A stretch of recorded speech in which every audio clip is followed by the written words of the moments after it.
Assalamualaikum, Pak. Iya, Waalaikumsalam. Modul ajar saya bertemakan ketentuan pernikahan dalam Islam. Modul ajar ini disampaikan di kelas 11 SMK.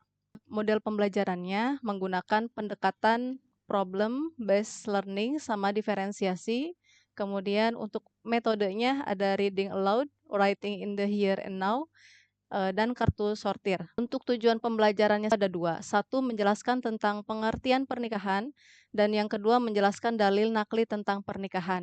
Kriteria ketercapaian tujuan pembelajaran yang pertama, itu peserta didik mampu mendeskripsikan definisi pernikahan menurut perspektif Islam secara jelas dan terstruktur. Yang keduanya adalah peserta didik mampu menyebutkan dalil nakli dari Al-Quran dan hadis yang mendasari pernikahan. Kemudian peserta didik juga mampu menjelaskan makna dan konteks dalil naklinya.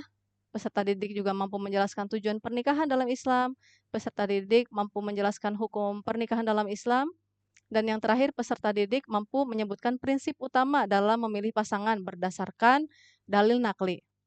Untuk langkah-langkah persiapan pembelajarannya, tentunya yang pertama mengecek kebersihan kelas dan meja, serta kerapihan pakaian peserta didik sebagai pembiasaan yang baik. Kemudian yang kedua, menyiapkan sarana dan prasarana. Nah, hal ini dibantu oleh peserta didik, bukan hanya saya saja.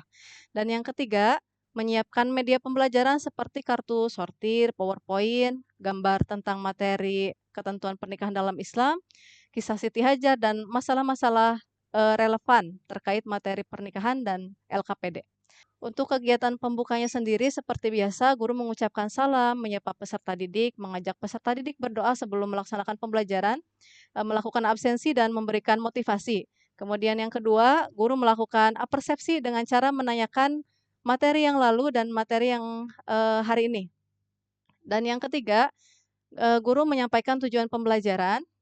Yang keempat, guru mengajukan pertanyaan menantang. Dan yang kelima, guru melakukan asesmen awal yakni menggunakan kuisis. Asesmen awal ini ditujukan untuk mengukur sejauh mana pemahaman siswa sebelum diberikan materi ini. Untuk kegiatan intinya sendiri menggunakan metode reading aloud untuk membaca Quran surat Ar-Rum ayat 19 sampai 21 dengan tartil dan dilakukan bersama-sama.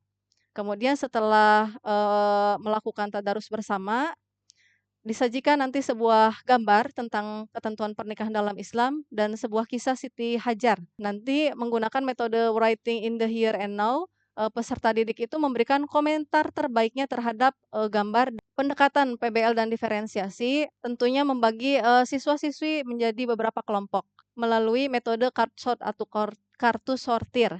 Kemudian setelah terbentuk sebuah kelompok, nanti saya memberikan sebuah kasus. Dan selanjutnya adalah tahap identifikasi masalah. Setelah itu, masing-masing kelompok menganalisis masalah. Nah, setelah berhasil menganalisis masalah, kemudian mereka menyusun hasilnya dengan cara bisa berbentuk esai atau laporan, presentasi lisan, karya kreatif, atau menggunakan debat gitu. Kemudian yang terakhir adalah tahap evaluasi. Saya menilai keaktifan peserta didik selama diskusi kelompok dan memberikan penilaian terhadap hasil diskusi berdasarkan kedalaman materi dan solusi yang diberikan terhadap masalah. Kemudian di kegiatan penutup ini saya ingin menguji masing-masing kelompok itu apakah sudah memahami apa yang dijelaskan oleh kelompok lain.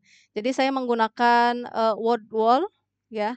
Di dalam word wall itu ada 10 kotak di mana dua kotak itu harus dijawab oleh satu kelompok. Nah, setelah mengisi word wall, saya dan peserta didik itu menyimpulkan pembelajaran yang telah dilaksanakan. Kemudian saya juga memberikan asesmen sumatif.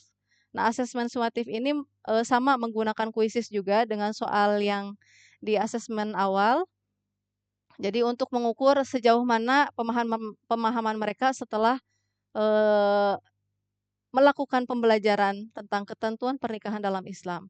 Kemudian setelah itu, guru bersama peserta didik melakukan refleksi, kemudian saya pun mengajukan sebuah pertanyaan. Apa yang bisa diperoleh dari pembelajaran hari ini? Kemudian menginformasikan kegiatan pembelajaran yang akan dilakukan pada pertemuan berikutnya. Dan yang terakhir, kegiatan penutup yang terakhir, saya bersama peserta didik mengakhiri kegiatan belajar dengan memberikan pesan dan motivasi serta diakhiri dengan berdoa.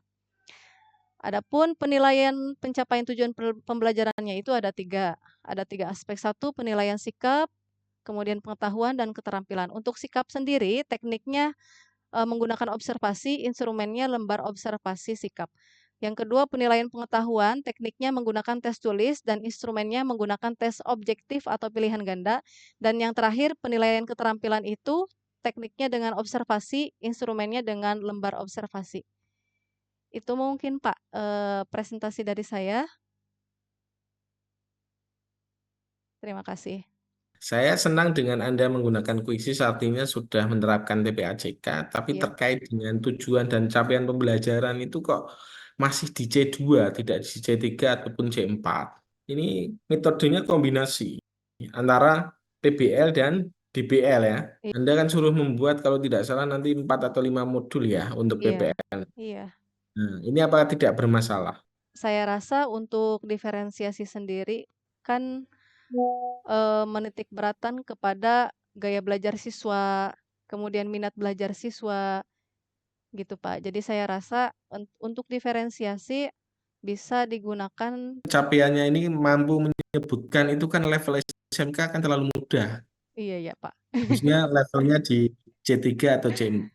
Iya, C3 atau C3 C4 atau itu C4 ya? ya Heeh, contoh untuk C3, siswa mampu mengaplikasikan pemahaman tentang prosedur pernikahan sesuai mhm, syariat Islam dan situasi dalam mhm. situasi yang relevan. Itu contoh untuk C3 ya. Iya, Kalau untuk yang C4, contohnya siswa mampu menganalisis permasalahan terkait pernikahan dalam Islam seperti poligami, pernikahan dini, terus pernikahan tanpa wali atau peran wali nikah. Ini kan lagi tren di iya, suatu wilayah itu nikah kan tanpa wali gitu. mhm, Nah, itu kan bisa dianalisis. Oh ya ini pernikahannya tidak sah. iya. Nah, itu untuk C4. Jadi saya harapkan untuk kelas SMK C3 atau C4. Jadi dievaluasi itu Asesmen namanya tes diagnosis. diagnostik. Oh, iya iya. Nanti ada tes formatif dalam proses, akhir proses namanya sumatif itu ya. Iya, siap. Tapi secara keseluruhan ini sudah cukup baik terkait dengan modul ajar. Ini judul PTK-nya apa? Judul PTK-nya Pengaruh Pendekatan PBL dan Diferensiasi Terhadap Hasil Belajar Siswa pada Materi Ketentuan Pernikahan dalam Islam di kelas 11 SMK Cibening, Kuningan. Jadi yang diperbandingkan nanti peningkatan hasil Hasil. belajarnya. Jadi peningkatan hasil belajar siswa pada materi ketentuan pernikahan dalam Islam gitu ya, Pak? Ya, peningkatan hasil belajar materi apa, Ya. melalui model atau pendekatan apa pada siswa. Nah, saran saya satu aja. Jadi PTK-nya nanti pecah-pecah 2 atau 3 itu. Oh iya. Cek kelimanya memilih tema apa? Tuh, hidup berkelanjutan, sampahku tanggung jawabku. Ini outputnya apa ini? Sampah ini. Oh, jadi nanti serta didik menunjukkan aksi nyata dalam mengelola sampah di lingkungan sekolah, Pak. Terus ada pengenalan terlebih dahulu kepada siswa, yakni dengan cara menyampaikan, memperkenalkan tentang tema hidup berkelanjutan sama topiknya itu tentang sampahku tanggung jawabku. Yang pentingnya keteladanan dalam menjaga kebersihan lingkungan. Mengobservasi di lingkungan sekolahnya. Setelah itu barulah mereka melakukan diskusi kelompok gitu, Pak, untuk menganalisis penyebab dan dampak permasalahan sampah di sekolah. Kemudian, tahap selanjutnya adalah aksi nyata. Yang pertama, peserta didik itu merancang dan melaksanakan aksi nyata kayak membuat tong sampah yang menarik atau sistem daur ulang sederhana. Untuk selanjutnya, refleksinya adalah mengadakan sesi diskusi untuk mengevaluasi apakah ini berhasil atau tidak. Kemudian mencatat masukan dari teman dan guru untuk perbaikan di masa depan. Dan tindak lanjutnya adalah membuat panduan sederhana seperti pengelolaan sampah yang dapat digunakan oleh seluruh warga sekolah. A'udzu billahi minasyaitonir rajim. Bismillahirrahmanirrahim. وقال اركبوا فيها بسم الله مجريها ومرساها إن ربي لغفور رحيم. Majreha, bacaan apa? Imalah, Pak. Gharib itu bacaan apa, Mbak? Gharib itu adalah rahasia-rahasia yang ada di dalam Al-Qur'an. Inna itu bacaan apa? Gunnah. Amrur-Rahim. Domah tanwin ketemu ro apa? Bila gunnah ya, Pak. Sekarang tuliskan surat Al-Kautsar ayat 1 sampai 3 ya. Sudah, Pak? Punten ya, Pak? Terima kasih Mbak Sri Mulyasih. Silakan keluar. Oh, iya, baik. Terima kasih ya, Pak. Nah, Assalamualaikum. salam.